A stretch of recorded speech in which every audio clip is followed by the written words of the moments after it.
PhD en la Universidad de Bélgica en Hasselt, en el tema de física de los materiales. Terminó su doctorado y ha hecho recientemente un postdoc en París, Chemie Paris Tech, en París, hasta el 2021. Y ahora está trabajando en la Universidad de Denmark como postdoc en capacitadores de películas delgadas capacitadoras. Good morning to everybody. This is Latin American Network of Matter Condensed Physics and Material Science. Today we will have the talk of Dr. Shova Neupane from Nepal. She did her undergrad studies in science in Nepal. Then she did also her master studies in chemistry in Nepal as well. Then she moved to Belgium, study the University of Hasselt, her study in PhD studies in material physics in Belgium. After that, she did a postdoc in the Chemist Paris Tech in Paris until 2021. Now she's working at the University of Southern Denmark as a postdoc in thin film capacitors. Shova Neupane was the student of one friend, Professor Ahmad Jadab from Nepal. Professor Jadab today was invited to give us a talk, but unfortunately he couldn't because he's applying for the vice chancellor position in his university in Nepal. He's a very close friend, and we are crossing our fingers in order to he succeed to be the vice chancellor of research in Nepal, and in order to do collaboration with him. Very nice friend, Professor Jadab, Amar Jadab. Well, but we have one of his postdocs here. Well, welcome, Shova. Shova nos va a hablar el día de hoy un tema muy interesante acerca de corrosión. The talk of Shova is related with corrosion today. Welcome, Shova. You can share your screen and you can start your presentation now. Okay. At the end of the talk, el público que nos está siguiendo puede ir dejando sus preguntas en las redes sociales donde están siguiendo esta transmisión. Did you see my screen now? No, you need to share complete, and share again, and you need to share your full screen, I think. Okay, entire screen. Yeah, now it's fine? In my case, I cannot see. Now you can see? It's going well. Yes, we can see. Go ahead. Okay, yeah.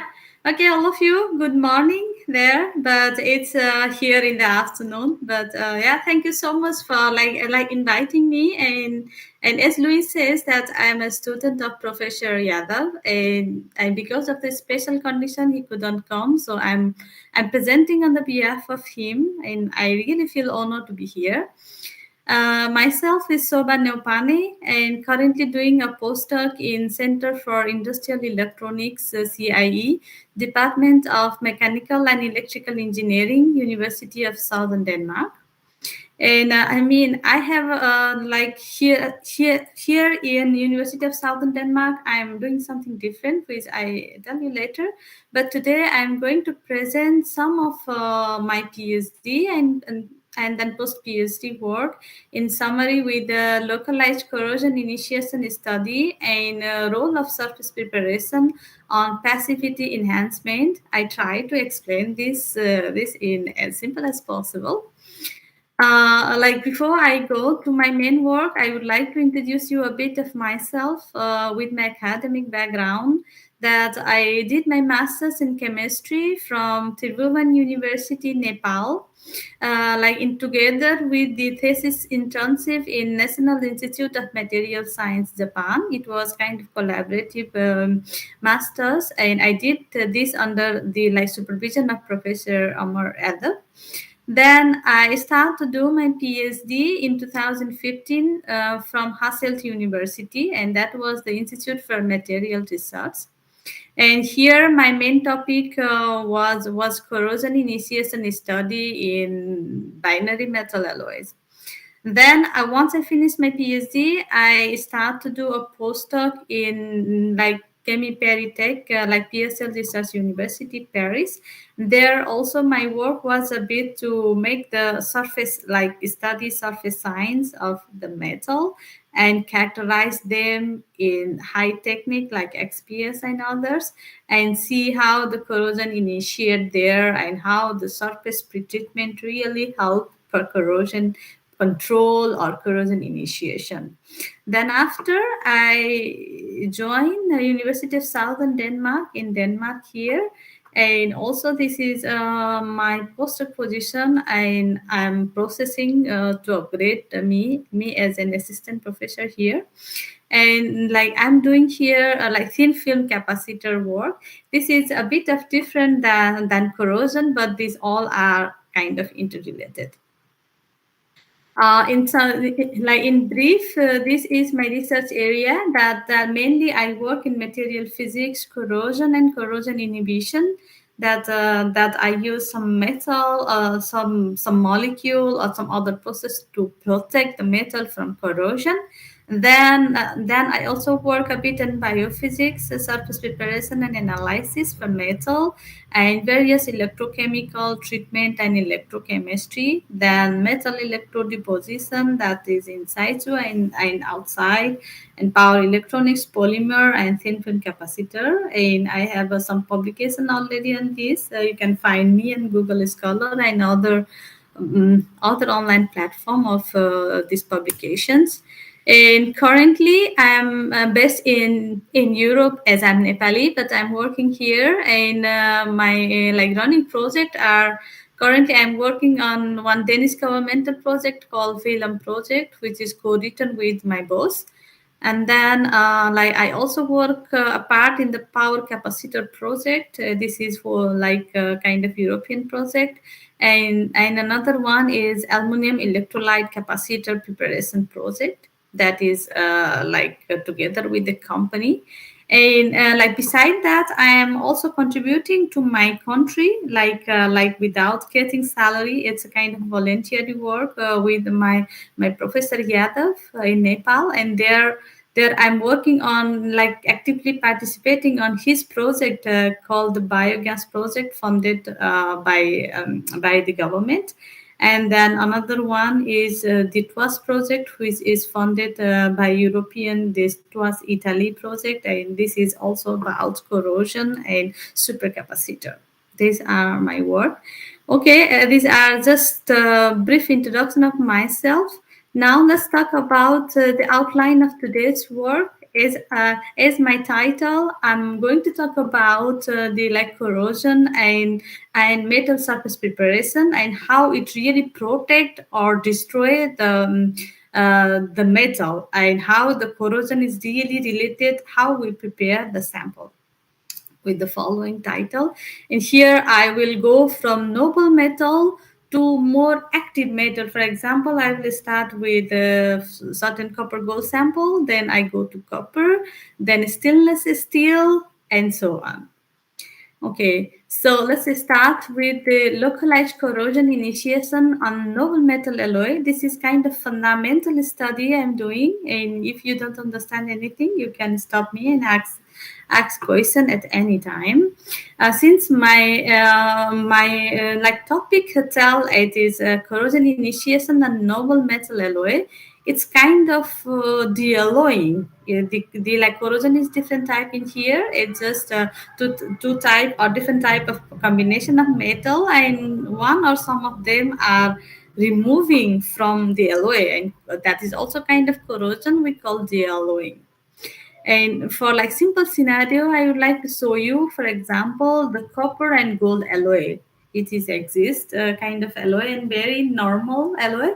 And if this copper gold alloy exposed in certain electrolyte, let's say here in very mild acid, then the copper which is in the surface can start to dissolve to the acidic solution, and gold start to make diffusion to the surface. And then like at the beginning, if you see in this curve, here this curve jump like kind of peak here is the copper dissolution, which is like copper and maybe copper oxide, which is just dissolved in the like electrolyte, and the gold layer is protected to the surface, and that's called is passivity region, that gold try to protect the rest of copper from the bulk.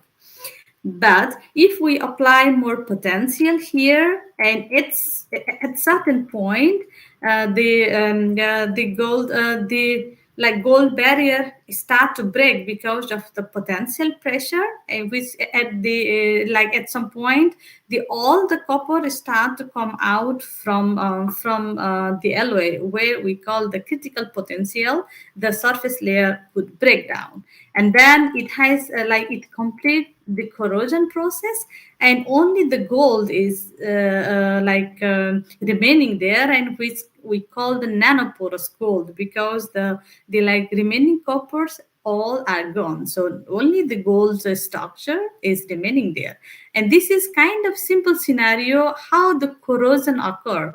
That means like corrosion means the like some electron or molecule from the surface is just removed, and it became brittle or like wave like structure, or it really change the metallic property, and we all is trying to protect this. Then the motivation of this work was to see the how to protect this kind of corrosion, and there are like many things to protect this, like plating and many things.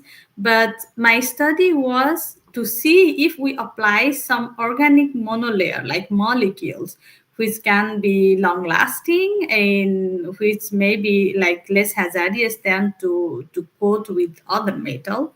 So we try to apply some organic molecule in a very thin layer we call the self-assembled monolayer, and we try to see if they can protect the surface. And then if we apply the like potential to see how this molecule really protect or not to the surface, then we see different kind of corrosion behavior on the sample, that some part of the metal has kind of pore or kind of deep hole in the surface, I would say, and some part is completely like protected. So this is not like a nanoporous structure we see in the previous sample. So the corrosion behavior is change. Like before it was kind of homogeneous corrosion, now it's a localized. Some part has kind of drill hole or pin, and some part is completely protected. But why this is happening is the question. And also some part you can see it's like some part is protected fully, and some part has very shallow region where became like a nanoporous structure or damaged surface in a large area. And what can be the reason of these two circumstances? For that, like we try to understand if the applied coating like inhibitor layer or the surface can be the responsible for this type of different corrosion. So we try to see, like we try to get the answer of these two, and my strategy was to create an artificial defect on the inhibitor layer, the molecular layer. In this figure, it was completely full surface, so we don't understand because we just completely fill the molecule to the surface, even that some part is protected, some part is not, and why? And it is really changed the corrosion scenario in general. Then we try to create an artificial defect on inhibitor layers. That means some part will be now will fully covered with molecule, some part is completely free. And for this, I use very simple process like printing process is stamping the molecule in the surface. So some part is free and some part is covered with the molecule. And then I also try to increase the complexity of the molecular layer. That means I can apply further molecule, like different type of molecule or different way of applying the molecule. And then we closely check this with atomic force microscope. Well, for this, like first I try to create a complex molecule. In here, I took very simple alkenyl molecule, which has sulfur in one end, which is a very good binder for copper and gold. And then like it has very single chain, so it can be easily seen by AFM if we have the nice constant layer. That's why I choose this like alkenyl molecule, and I try to pattern those molecule in ultra flat gold surface. That was the like surface roughness of gold was less than 5 nanometer. It is very ideal surface just to see how the molecule stands or how the molecule behaves to the surface. And for that, I use, like as I explained, I use a micro contact printing. That is like very simple soft lithographic process. I make a PDMS stamp, and where I expose the molecule and dry it off and stamp to the gold surface. And here you can see the single printed SAM. Here, the like those molecule with the stamping was very nicely occur. And to like increase the complexity of the molecule, I immerse this like one microcontact printed sample to the another molecule, and then also I make two type of printing with different molecule and check in real life. And that was here the like we call is two-step nanoscale approach for well-defined complex alkenyl film on gold surfaces, where first I make a 16 chain like alkenyl we call hexadecenthiol and microcontact printed on gold. What you see in this figure is the shiny part of the pattern was the self-assembled single monolayer of hexadecenthiol, and the rest of the part is the gold. And this is an AFM image. Then this surface I expose in the octadecenthiol. Sorry, here I wrote the 1616. It's a 16 plus 18 chain length. Like first I pattern a 16 chain length and then immerse this in 18 chain length. And what we see here is a two type of molecule. Like they have a very good self-assembled monolayer, but in the border between these two molecules there are kind of differently oriented molecule we have seen there. So in the border between two type of molecule, there are certain hindrance or like different type of intermolecular kind of interaction. Then yeah, I mean we can see this, and then I try to sketch it with this cartoon. And then what happened if we use different molecule like hexadecenthiol first pattern and octadecenthiol the second pattern? And in this case what we see is two type of pattern is really staying very nicely with its like straight and compact manner of self-assembled monolayer, where two molecule with different chain length stay very perfectly in an ideal surface. So here, if the surface is very ideal and super flat, then the molecules are oriented very well. So there is almost no role of molecule, or maybe a bit small role, but maybe the surface has big role to have a different type of corrosion. That's why I transfer this knowledge to an alloy. That is again the copper 3 gold single crystal alloy. That's what you are seeing in this photo. This is an AFM image of the like single crystal of copper 3 gold, which was prepared in ultra high vacuum and like after several time of argon sputtering and annealing more than 750 degree for several time to get a very nice and oriented oriented oriented atomic terraces we see in the surface. And once we have this clean and ideal surface, I transfer the same molecule like octadecanyl in this case and make a micro contact printing. And here also you see the shiny part are the single molecular layer of octadecanyl, and the shadow part is the copper 3 gold alloy surface. And due to the surface perfection, we can see the height difference.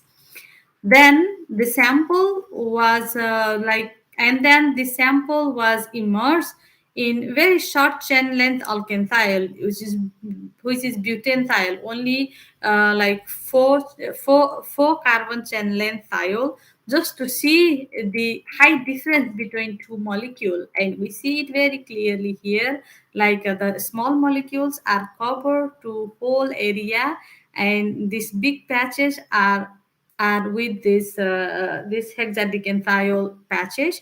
And here I can make you sure by XPS I did, and on the top of this patches there were no butanethiol, and then in between these patches there is only butanethiol and no octadecanyl. Then I apply a kind of potential, like it was already defined potential window to see the breakdown.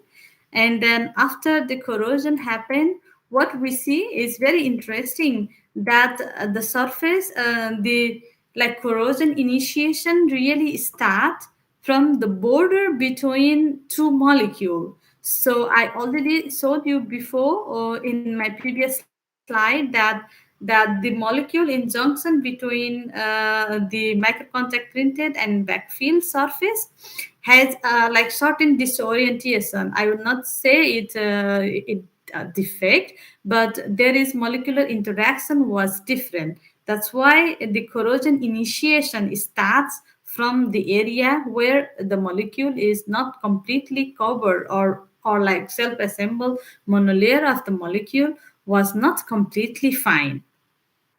More in general, we can see this in SEM image, that the microcontact printed patches completely cover and protect the surface, fully protect the surface, and also backfill like immersed butanethiol also protect the surface very nicely. But nobody was responsible in between, like in the border. That's why there are, I think, we suspect that some molecular molecular interaction or intermolecular force of attraction in between these two molecules are not very strong in the border between the molecule, different molecules. That's why the corrosion initiation starts. So in this case, the surface was not really responsible. The molecule and how we cover the surface was really responsible to have this type of localized corrosion. And yeah, I mean, in summary, we can also see this in here, that the surface with long chain like alkenyl and short chain alkenyl, no matter how we expose to the surface, completely cover. If the surface is very nice, it protect. But in the border between them, nobody is taking responsible. That's why the corrosion starts from there. And then, I mean, this is the type A surface that I'm explaining here until now. And this is kind of ideal metal we could imagine in theory. And to get this is very difficult. What if we have kind of normal surface of copper 3 gold, we polish it by hand, and then we just put a few time in ultra high vacuum, and then just try to make similar measurement, then what we see is a different kind of corrosion again. It the like since the surface is not very clean and the atomic terraces are not well defined, then the molecule is not staying properly to the surface, or the coating is not very good to the surface. Then once we apply the potential, it just try to make kind of a normal scenario of corrosion, that is local homogeneous corrosion we define with a very large area, and then if we cut this with focus ion beam, then we see it is really affecting like below to the surface. And also in some cases kind of type A sample, which I explained before, and if there are the molecules are not homogeneously distributed as previously, then we have kind of localized corrosion. That is, some part has really kind of star shape like very powerful opening to the surface, and some part is protected and this opening are more deeper, so it make kind of pinning corrosion, or it's really getting drilled, and most dangerous corrosion happen if we have a kind of a half made surface and half protected by molecule. Well, this is kind of nearly theory experiment we found, like nearly theoretical experiment we did, and here we see the surface should be very ideal and molecules should be very protective and well standard like well aligned to protect the like metal surface from corrosion. Otherwise we see random type of corrosion to the surface, and this is the main message of this work. Then let's go about a bit more practical metal is copper, which we are using a lot in our daily life. And then there are also a lot of problem in copper corrosion, and it also needs to be inhibited or kind of protected. And we try to see how the copper corrosion can be inhibited on the molecular scale. And in this case, I use a flat copper surface which is chemically polished. I mean, it is commercially available and chemically polished. And this surface, the roughness was less than 10 nanometer. It was quite flat surface. And on this copper surface, I try to use two different type of molecule. And one is, it is kind of complex molecule, which is like one is 5-methoxy to mercaptobenzimidazole, which is in simply what we can say is one side of this molecule has sulfur, and then another end has CS OCS3. That is kind of noble end. So on like this molecule has only tendency to bind with copper from the S side. So here, this hydrogen bond will break and the sulfur will bond to the metal. That is like simple theory we use. And then another molecule we would like to compare is the similar molecule, but its another end has amino group. And amino group is kind of, it is not really active as sulfur, but they have a kind of tendency to make kind of share pair bond to copper. And we choose these two molecules. I mean, I did a lot of experiment before with different molecule with our collaborators just to see which one is the best and which one is the most interesting molecules. And among many, I found these two looks one-to-one similar, except the last end is different. But this two molecule is going to work really differently in corrosion field. And for these two molecule, I use like the copper sample, and overnight, I immerse this sample in its like ethanolic solution of this molecule that was 1 millimolar, and I just keep it in overnight to grow the self-assembled monolayer to the surface. And we were kind of sure for this because my copper surface was very flat, and the molecule, we believe that it will make the self-assembled monolayer to the surface. Then the characterization we did, we is force spectroscopy atomic force microscope. That is like we apply certain force to the AFM tip, and that tip goes to the surface and make like force scanning, that is force measurement of the surface as well as also the image. And here what I try to see is the movement of tip, how the like AFM tip approach to the surface and retract from the surface. And this tip approach and tip retract give us the addition force and energy of the surface with and without the molecule. And this is very obvious, we can see with force spectroscopy measurement. Then, like for the first molecule, which has like OMe at the second end, that is the like kind of ideal molecule, 5-methoxy 2-mercaptobenzimidazole. And in this molecule, copper surface, you can see in this photo.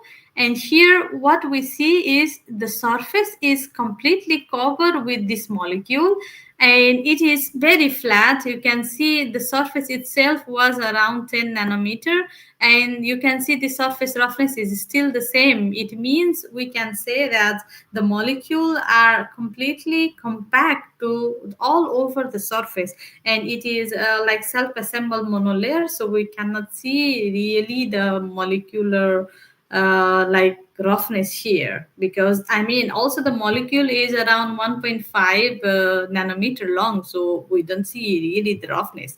But we check this in force spectroscopy, and almost 95% of the force curve looks like this. That means you see the black curve is the like the way how the tip goes to the surface, and the like right curve is how the like AFM tip come out from the surface. And the like interesting things in here is like in the ideal surface, this red and black curve should be exactly similar. So like there shouldn't have any gap between it if the like surface doesn't have anything. But if the surface has kind of molecule or something in between, then we start to seeing the gap between the approach and retract curve. And here, if you see the x-axis, then this axis is distance in nanometer. So we can see kind of 1 to 2 nanometer gap between the approach curve and the like retract curve. That means the like when the like AFM tip try to goes to the surface, they find something in around 1 to 2 nanometer. That was the molecule. And but the like AFM tip has certain force that it has to go to the metal, so it really go to the metal and come back. So it really gives the thickness of the molecule. And here the molecular thickness is around 1.5 to 2 nanometer, and 95% of the surface is covered with the molecule. Then what about the other molecule? This molecule, the surface by like image, it looks exactly similar as the previous one. But what we see in the force curve, that almost 74% of the curve was similar as the previous one. So the molecule has, let's say, 1.5 to 2 nanometer thickness, and it's normal. Then around 20% of curve has a kind of low, let's say, relatively less thick surface, less thick molecular layer. That means the molecule may be not really like standing nicely. It may be laid down, or it just randomly occur to the surface. And then interestingly, we see when the tip coming out from the surface, it has some kind of event there in the second peak, that is this type of like if like defect, or some like second peak of the retract curve says that the AFM tip is picking something, or it's just trying to pull something from the surface. So here like I have to explain you, the AFM tip was gold coated tip. So the gold and the sulfur has very good interaction. So if there is a free molecule, or something containing sulfur free to the surface, then gold try to pull it up. So here this kind of like event you see, it was the gold tip try to take something from the surface. And like gold tip only can pick something if that is free to the surface without bonding with the copper. So here, like in this scenario, what we see in the case of the molecule 5-methoxy 2-mercaptobenzimidazole, all molecule was perfectly stay to the surface, and there is no molecular fissing of the tip. That tip cannot take anything out. But in the case of another molecule, 2-amino 2-mercaptobenzimidazole, here maybe the molecule is randomly stay there, because we can see this also like previously. And like if the molecule is not really like covered to the surface, or like not compactly self-assembled there, it is very easy that some of them are pulled by AFM tip. It just AFM tip try to disturb or try to take the molecule. And this event is not few. It was almost 20% event. I have seen it. That's why we found we quantify it that the molecule is not perfectly aligned to the surface. And I mean, this is really like not good for like corrosion protection, because previously we see surface has to be completely covered and perfect to have the corrosion protection. Otherwise those type of molecule like 5-amino to mercaptobenzimidazole cannot keep a perfect corrosion resistance. I have all the like result of this, which is in detail I already published. But here I just try to explain you is the molecule which has like active suffix at the second end, which cannot make very nice self-assembled monolayer to any kind of metal, and they are not good for like corrosion protective manner. Well, then after I try to explain you a bit about the stainless steel. Now, like until now, I talk about the ideal metal and copper that are like kind of active. But now I would like to tell you what happened in stainless steel. It's very complicated. Like it's not like a copper, not like a copper gold or whatever. It has many of of metallic composition. And I try to explain this in nanoscale characterization of initial oxide layer on the stainless steel surface. And here I try to make a composition of the stainless steel, and I choose one like iron, chromium, molybdenum, and oh, okay, here is only an okay, and then nickel sample, which is single crystal, and then it has 100 orientation. And this sample was also prepared in the ideal condition, and the idea was to see this sample just to see how the surface is like protected with initial oxide layer. And I compare this with the native oxide layer. And first of all, the surface, like I try to prepare a model like iron, chromium, molybdenum, and nickel sample. We call is like 316 L stainless steel. L stands for low carbon. And we prepare the sample in ultra high vacuum, and like by sputtering and annealing in several cycles, and characterize with XPS to see if it is oxide free. And once we have this oxide free sample, then we try to put oxygen there in a controlled manner, like a certain amount of oxygen at ultra high vacuum, to see how those oxide layer form in the ideal case of a stainless steel. And here I try to make this like pre-oxidation at high temperature, that is 250 degree. And then and then the second one is at room temperature. It's just to compare which one is the best, or like what we see with high temperature pre-oxidation. And here we check the surface with XPS and time of flying secondary ion mass spectroscopy and electrochemical measurements. And these all are done in the globe box. And here those samples, like after we prepare in ultra high vacuum, we transfer to the globe box.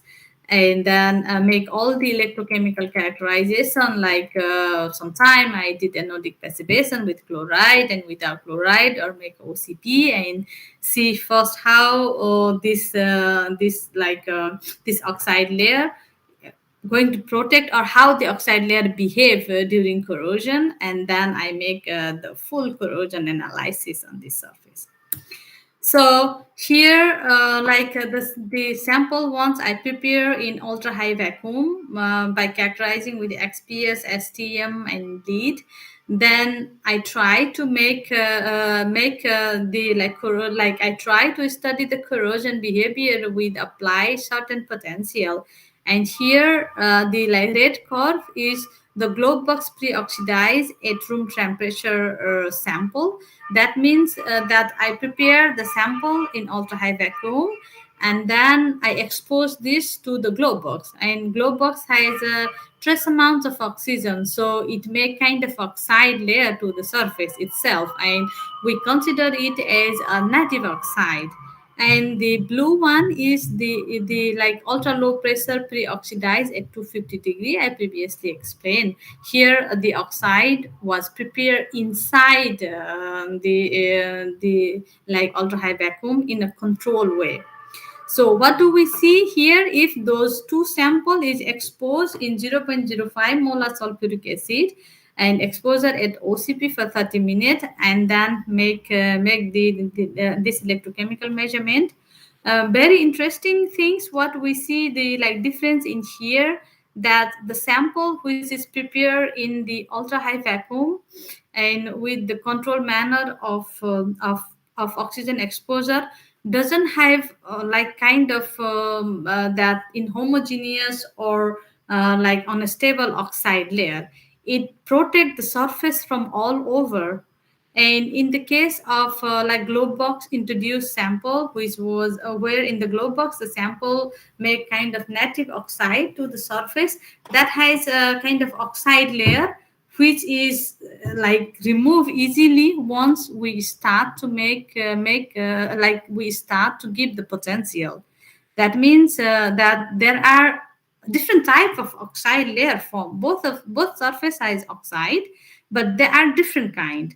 One inside the like ultra low pressure chamber, it really stay there very nicely and protect the surface. But in the like case of globe box exposure sample, it is like its oxide layer is already removed at the beginning, and then the current has low, and then after certain time the like current behavior was similar.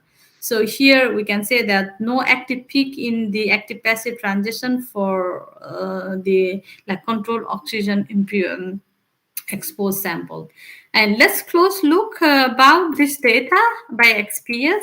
Here what we have this difference, it explained by XPS that in the sample which is pre-oxidized in high vacuum, we can see the chromium metal oxide is higher than as compared to iron, and also molybdenum oxide is higher.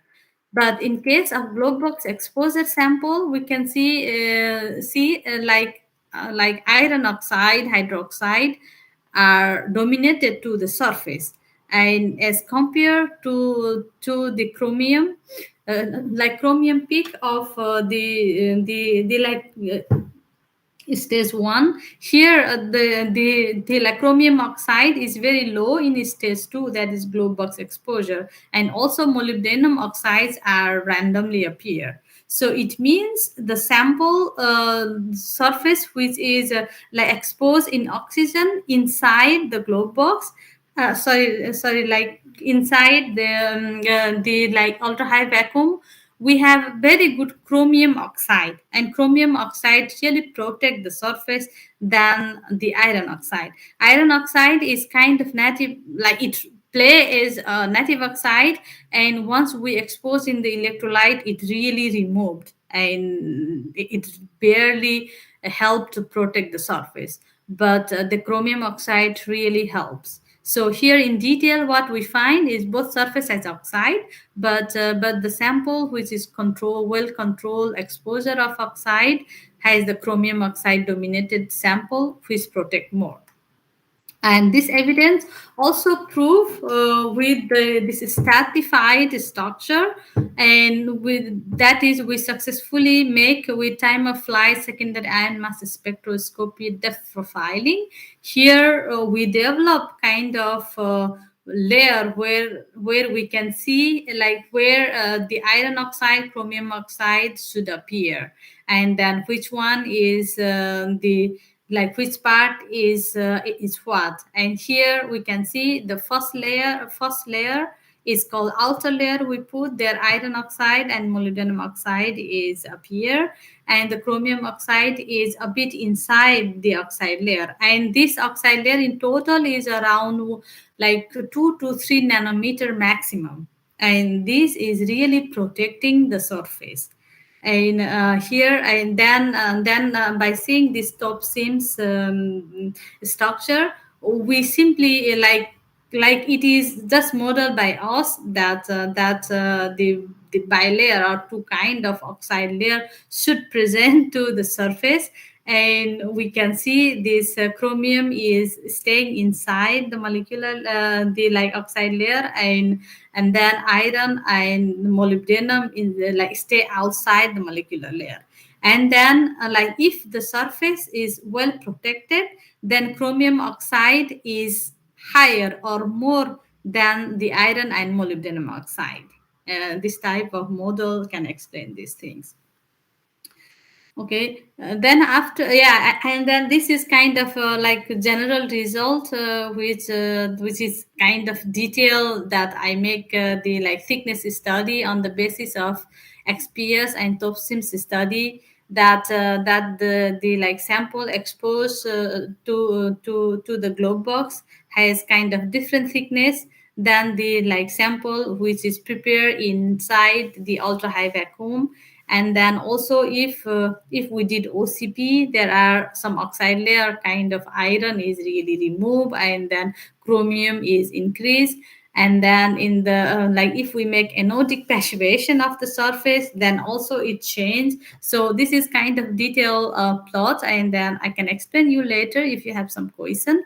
In general, what we can see in here, this like ultra low pressure and globe box prepared oxides are rich in iron, which is dissolved into the like acetic electrolyte at OCP, which is very normal, and resulting the like enrichment of chromium and molybdenum in the field. But this anodic passivation favors oxide regrowth and further increase the chromium enrichment. And molybdenum remains almost similar, at least in this study. That's why we have this type of curve, and it explains everything with the surface characterizing techniques. Then next, let's come about the most common technique we are using in the lab. We just polish our sample by hand and make this electrochemical treatment and see how the surface behave or how the corrosion behave to the stainless surface. And here it is very simple and just very easy to understand that how does the surface pretreatment affect the electrochemical behavior. Until now I am just telling like ideal condition or in the condition of like special condition how the corrosion behavior and the passivation induced. But now it's in the lab scale, like in every lab we can do. And the here in this case I try to prepare a surface of like polycrystalline stainless steel 316L. I mean it is also similar that previous sample, but it may have a lot of combination of the element. And the objective of this study was to see the comparative study on the effect of passivation on traditionally polished sample, that is we normally do in the lab, that we use diamond suspension or like different grade of polishing mat, and we polish by hand, and then we polish it until it get a mirror or very shiny. and then we make the characterization. Versus the vibratory polishing, that means the sample we have in the lab, we have kind of vibratory for the finishing. That means the sample goes to the polish station,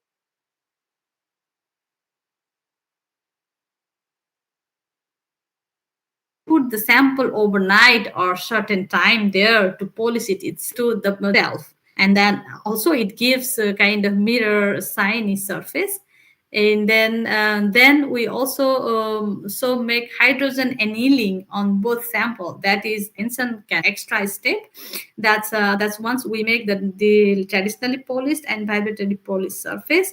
We put like introduce those sample in the chamber where it has like hydrogen atmosphere, and we heat that up to 750 degree to make a kind of restructure of the surface.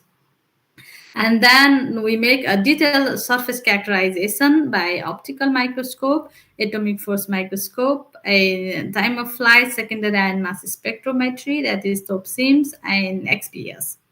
Here, like I named 1, 2, 3, the 4, and 4 the like sample name. The 1 is, like as I said, the traditional poly sample. 2 is the vibratory finisher poly sample, and 3, 4 is both of them are like introduced in hydrogen annealing at 900 degrees centigrade at a certain millibar pressure, and then characterized with different technique. Then the surface, like for example, this is the scanning tunneling electron microscopy images. Here we can see kind of this is not the pure metal, I would say. It is like stainless steel containing native oxide surface, and yeah, it gives some kind of structure. I would not say it's a grain, but it gives kind of grainy like structure. And since this image is 10 by 10 nanometer, like 10 by 20 nanometer, I don't remember, it's yeah, so this surface doesn't have no, it is 200 by 200 nanometers, sorry. It is only with one grain, and it's not showing like different grain. It's a kind of oxide structure in one grain of the polycrystalline sample. Then we make. Then let's check about optical and AFM image of the traditionally polished surface. That is the hand polished surface. You see here the like in the optical microscope, it's very nice that we can see the like different structure of kind of grain structure on the polycrystalline surface, which is very obvious and very nice. You can see and this type of surface, more you polish, more pronounced the surface structure. And in the metal, like metal surface preparation, sample preparation is the keyword. We spend like, I don't know, I spend 90% of my time to lab to prepare such surface. And then the like below is the AFM image, where we can see it's a more close surface, and we see there are a lot of polishing line that I was polishing in one line all the time, and we see all the polishing line to the surface, and also some grain structure, which is not obvious, but yeah, this is the best one which I could observe. And then in the case of vibratory polished surface, the surface was very shiny as compared to traditional polished surface. That's why optical microscope was not very nice. But here what you can see is the polishing line are not that obvious here, and it looks kind of random and very delaminated polishing line. And the sample is smoother than the traditionally polished surface. But in AFM, again, it is not very obvious. It looks really kind of island for like AFM point of view, and it's kind of random. But yes, these like polishing line are very like it is kind of delaminated, I would say. But those samples, both of the samples were introduced in a chamber where there's hydrogen and anneal at 900 degree. and where we see very nice, like in the optical microscope, we can see like very nice grain structure, very homogeneous, very nice. And also on AFM, we can see like different grains are staying very clearly, and there is no color line, no polishing surface. It's very clear. And those surface where make like we try to make like electrochemical treatment on those surface. And in the top left image, what you see is the like traditionally polished, vibratory polished, and then anneal sample on both. And in general, what is obvious in here is whatever we do, like we anneal it, we traditionally polish or whatever, the like electrochemical behavior is exactly the same. So there is no way, or we don't have to waste our time to make hydrogen annealing, because electrochemically it is the same. But in the case of vibratory polished sample, the surface is more protective, so it has more stable oxide layer there. So the like corrosion potential is shifted to the positive, that and then the current value is relatively lower. That means the surface is more protective in the vibratory polished surface. And we did a lot of XPS and top sims here to prove this, that the vibratory polished surface, uh, like vibratory polish selectively etch the surface. That means the like iron oxide are really less in the surface, and chromium oxide is high or enriched. And as I told you before, that if we have the high chromium oxide, then surface is more protective. And then in general, in this result, what we can say is the vibratory polishing is relatively best among the traditionally polishing and then hydrogen annealing surface. So there is no use for the high temperature treatment for stainless steel. And then the like image below was kind of potentiostatic polarization here. Like after 1 hour, I try to put the concentration of chloride, like it's from zero point 0.1 and so on, to the surface, and see when we see the breakdown. And there are these two, red and black curve is the traditionally polishing and vibratory polishing surface. And like I mean, like without chloride introduction, it's the current is a bit low on the vibratory polishing. Otherwise, it looks exactly the same. But once we start to introduce chloride there, the sample which is traditionally polished get breakdown like immediately with 1 molar of like chloride concentration, and sample was not very resist in the harass condition. But in the case of vibratory polished surface, it stay up to 4 molar chloride concentration, and it stay for quite long, like 4,000 to 6,000, like 36,000 seconds to almost 54,000 seconds. So this is also kind of proof that the like if we apply certain like vibratory force to the stainless steel while we prepare the surface, we have the like chromium in this surface that is helpful to make the surface protection. Okay, in general, here we can see the effect of surface finish with vibratory polish compared to the traditionally polished, that the polishing lines are really removed and the surface roughness is reduced. Microstructure is better revealed, but the cold work layer was almost there, like always there in the topmost surface, which cannot be removed. And the surface is enriched with chromium oxide and molybdenum oxide, that I explained.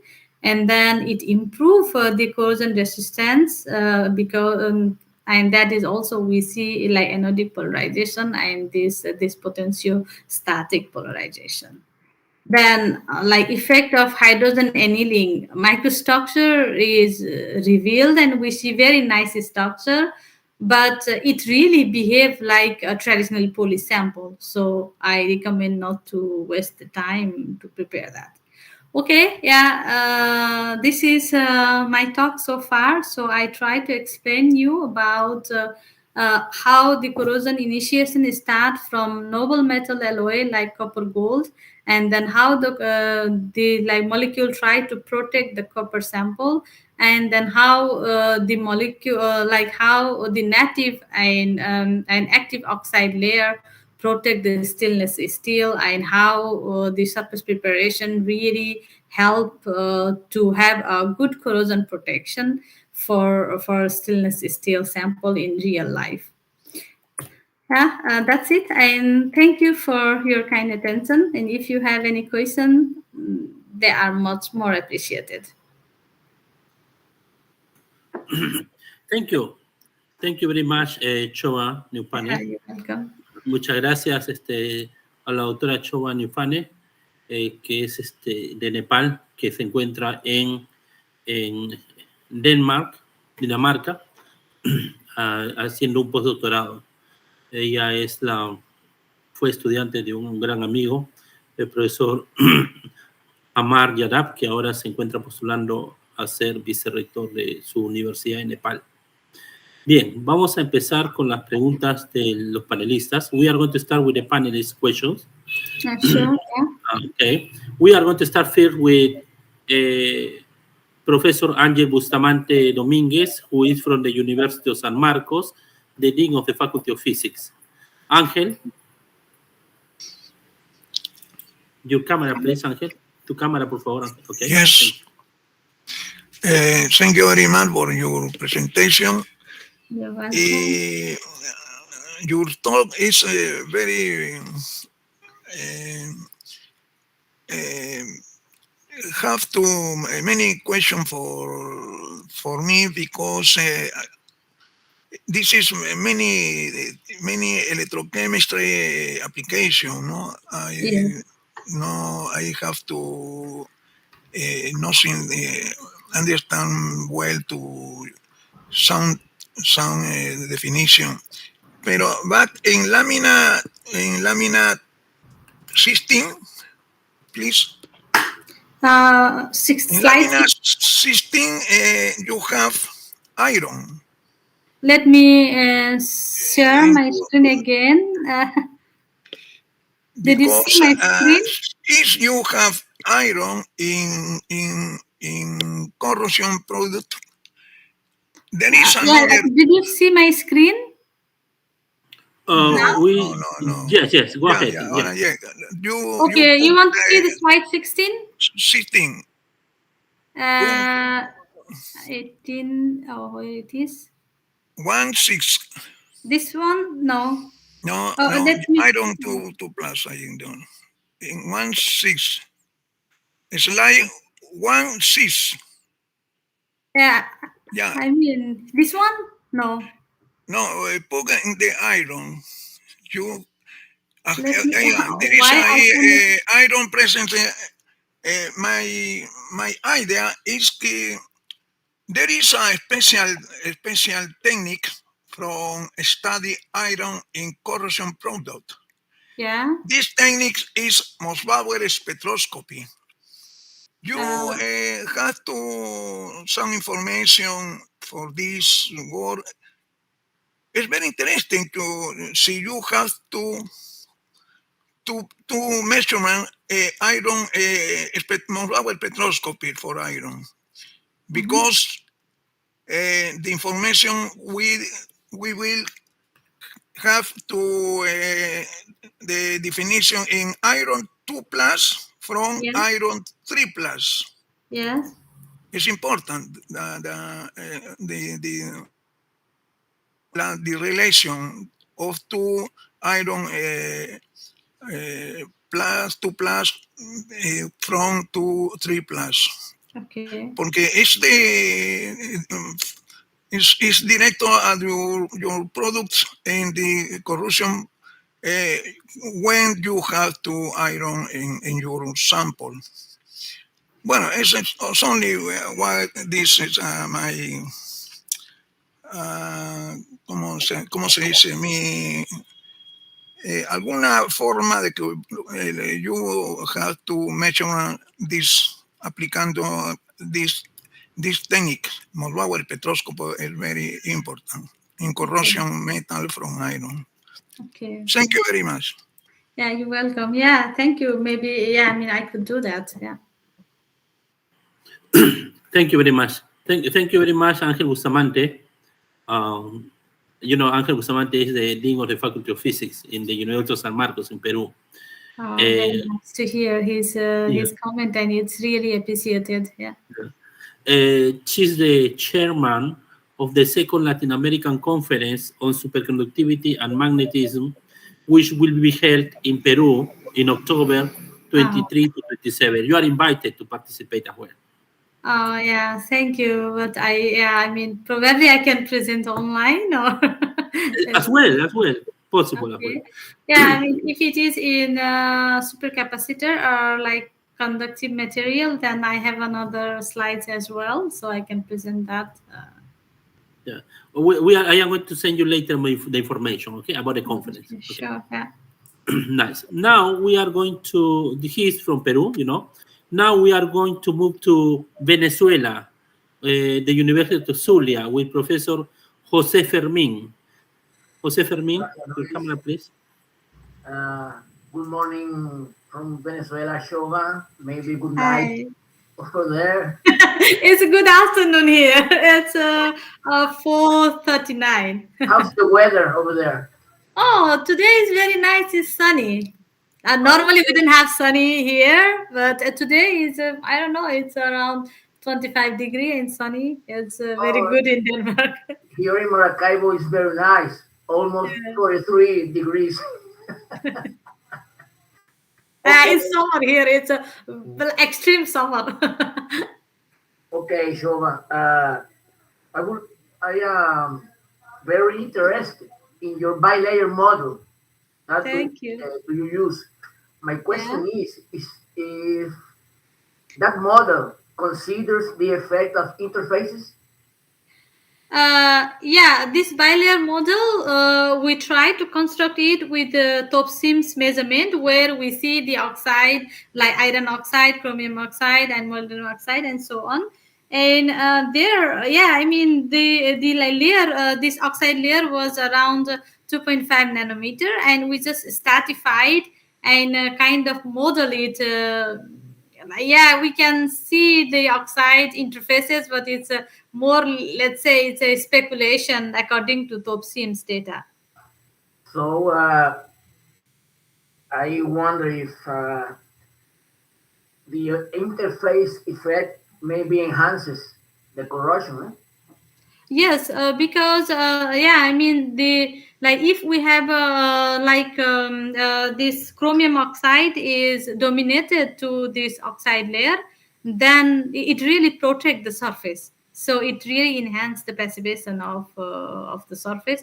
If this double layer model is shifted towards the surface. Good. I would ask Luis to give me your email address, because I'm very interested in your work.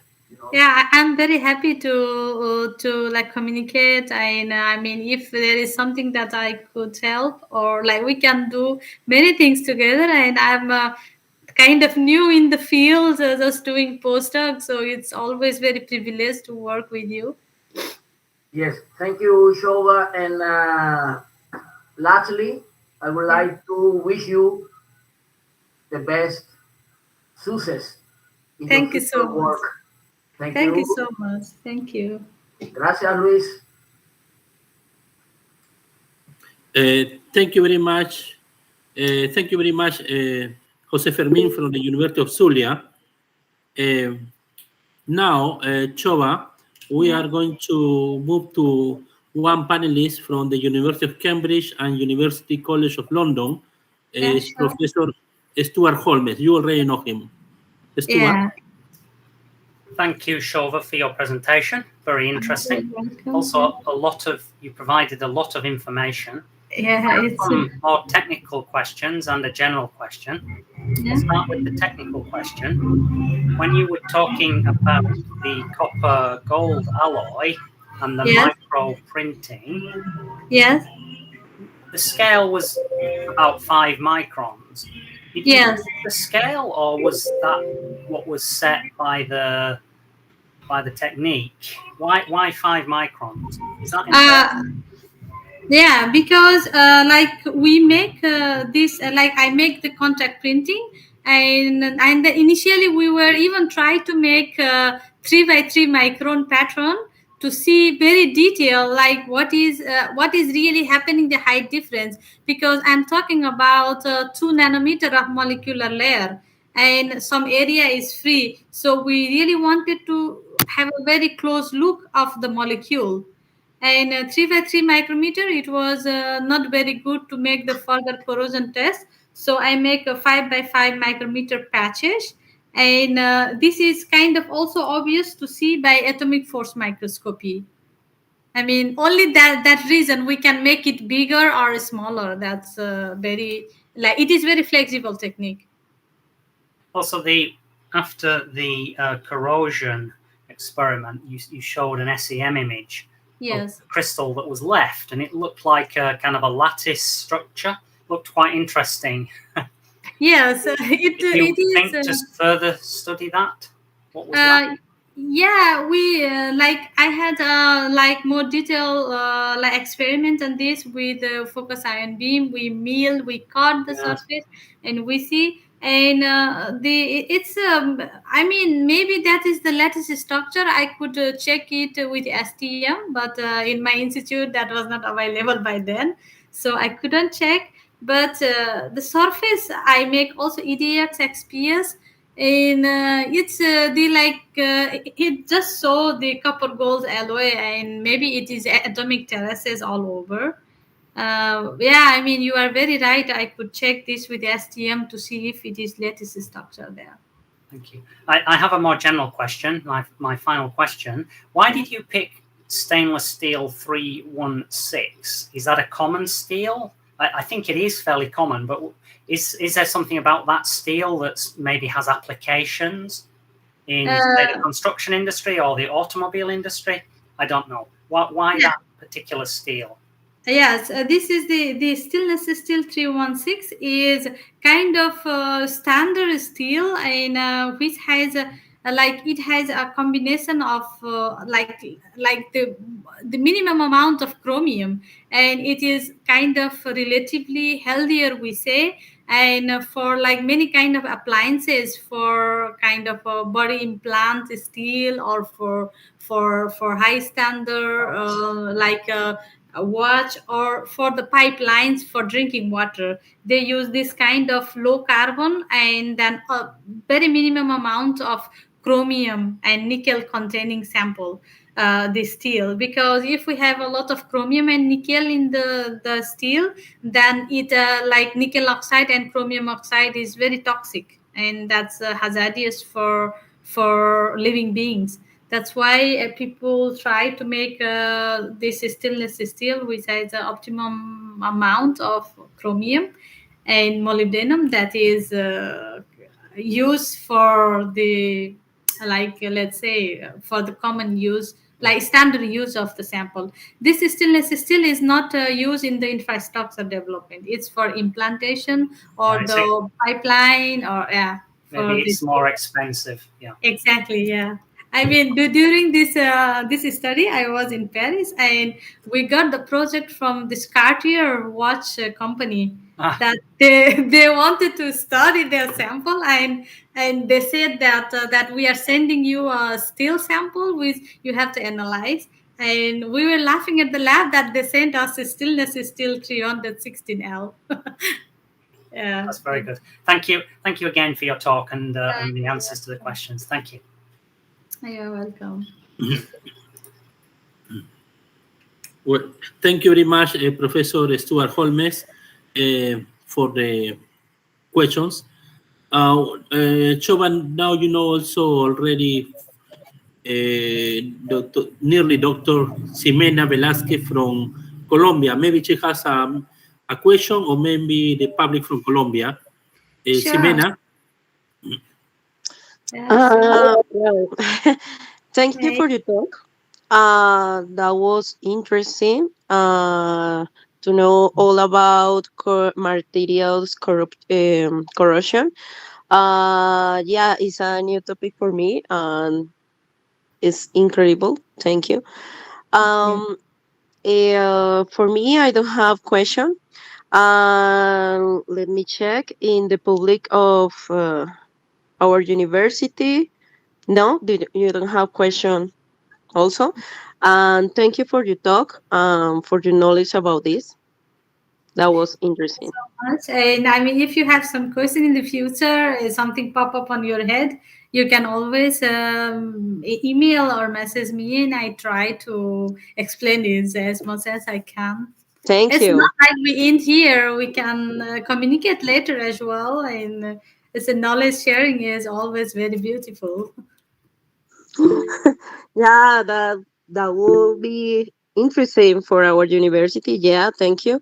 We have your email in this Yeah, moment, and yeah, the idea is maybe communicate with you in some moment for maybe something with our students or something else with other professor. Thank you. yeah, sure, sure. Yeah, I'm always there, and I will try my best to help if it's possible.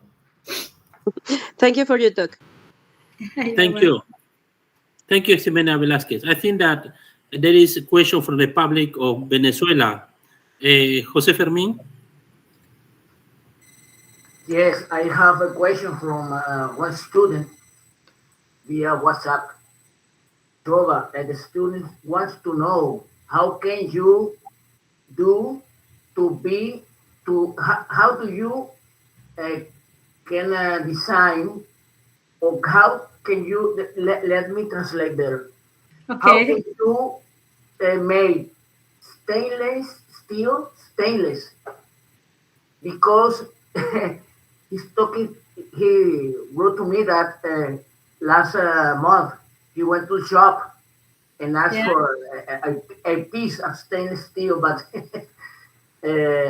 during the month, uh, that piece oxidized. Yeah. I mean, it's a very tricky question, and yeah, I mean, very genuine and very tricky question how they make stillness steel. Actually, to be honest, I also don't know how to make the steel to make a stillness steel. Maybe they use a certain treatment on steel to make it, and maybe they control the like, elemental parameter to make it different than the mild steel, let's say, which have a lot of carbon, that maybe they reduce that, and then maybe they treat it differently to make it stainless or more resist steel. Yes, my answer for this guy is Yeah, to change the site. maybe I don't know, I'm sorry for this. Yeah, I mean, sometimes this type of question trigger, like I'm going to google it later. Thank you, Shova. You're welcome. Yeah, thank you. Luis. Okay, thank you very much, Jose Fermin, for the transmitting the question from the public of Venezuela. Let's check if there is question from the public of Peru. Melvin, there are questions from public from Peru. Melvin. Mm, Hola, profesor. No, no tenemos preguntas, profesor. Okay. Solo felicitaciones por su presentación. Okay, the public from Peru have sent you congratulations for your talk, Shova. Oh, thank you so much. My best wishes for all of them. One question: when you show you at the beginning you showed alkanthiones, right? Yeah, The alkanthiones and so on. But in the case of the electrolyte you use for testing, yeah. uh, what kind of electrolytes do you usually use? I said that sulfuric acid because in one of them I saw the sulfuric acid, but what about the rest? Yes, I use for this, like I use all the time sulfuric acid, by the way. Yeah, for this like copper gold and copper, I use like 0.1 molar sulfuric acid, and then for stainless steel I use 0.05 molar sulfuric acid. So all the tests were in sulfuric acid, because we make it very easy to understand, and like only sulfuric acid, so people understand And it. the concentration of the sulfuric acid, Sorry. the concentration of the Yeah, sulfuric it was for this for copper and copper gold, it's 0.1 molar. 0.1 of the sulfuric acid, right? Yes. Okay. 0.1 Yeah. molar, and for the stainless steel, 0.05 molar. It is like half. It's a very mild acid we use, like very low concentration acid. Okay, nice. Very nice talk. Well, we appreciate. You can stop sharing your screen, please, Okay. because Yeah. we are going to open the camera Yeah. Okay. It's to say you goodbye. But first, Shova, let me tell you what is the, and for the public as well, what are the next talks for the next weeks. Okay. yeah. Okay. Okay. On next Saturday, on 1st July, the talk will be from Dr. David Chavez from Simvestac from Mexico, and will be about database and vision from computers. And and Professor Arturo Martinez will be the moderator. You are invited to participate whenever you want, okay? Because on 8th of July, we have a speaker from Russia, from the HSE University in Russia, Professor Konstantin Karatunov. His talk is about quantum fluctuations in quasi-1D superconductors. The moderator will be Professor Isaías Gonzaga de Oliveira, and also will be present as panelist Professor Mauro Doria, who is a very close friend of us as well. In July 15, you are also invited to participate whenever you want. It will be Dr. Nicolasa Pariona from Mexico. She is Peruvian, but she works in Mexico, in Nicole, one institute there, and her talk will be use of nanoparticles in agriculture. The moderator will be also Professor Arturo Martinez. On July 22nd, electronic properties of 8 selenide in water and DNA environment, insight from QM, MM, and CAPS2 calculations. The speaker will be Dr. Pilco Valencia from the University of Sao Paulo in Brazil.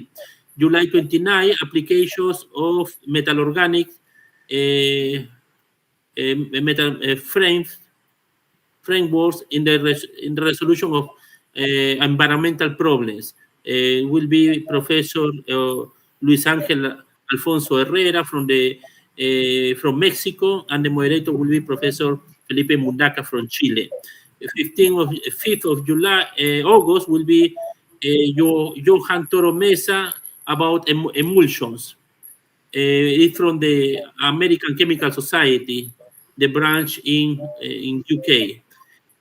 Fermín Herrera, 12th of August, from the University of Brasilia, and 25th of August will be the talk from one representative of the quantum design in Latin America, who is going to speak about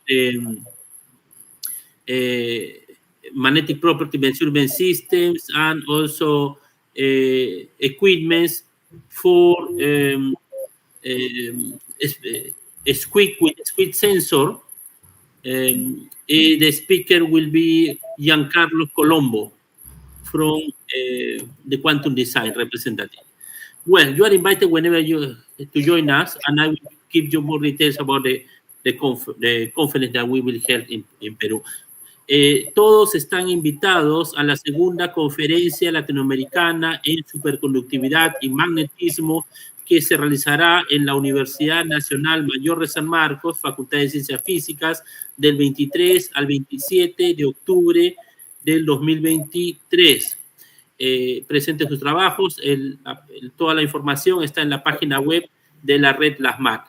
Okay, now let's open our cameras, please, to say goodbye to Shova. Shova, before you want to say maybe a goodbye words or something? Yeah, it was like very nice, and like I feel really privileged to join this panel. And I think I am not yet on the level that what you are organizing. I'm a postdoc, so I hope I try to give you some knowledge, but it's really like I feel like it is not yet my level to present with this highest panelist, and I really feel appreciated, and thank you very much. And I would like to join for like next sessions. That's what you are explaining. Some of them are really interesting, probably the computer coding, and those are not on my cup of tea, but there are some experimental like talk, you would say, are very interesting, and please keep me sending the link, and whenever I get chances, I will definitely join the talk. And yeah, myself, I feel really very nice to be here, and thank you so much for this invitation. Okay, thank you. Let's open the camera to say goodbye to Shova, please. Stuart. Okay. Okay. Bye, Shova. Thanks again. Very interesting. Thank you so much. Yeah. Bye. Okay. Thank you. Thank you, Shova. Goodbye. Thank you. We are going to cut now.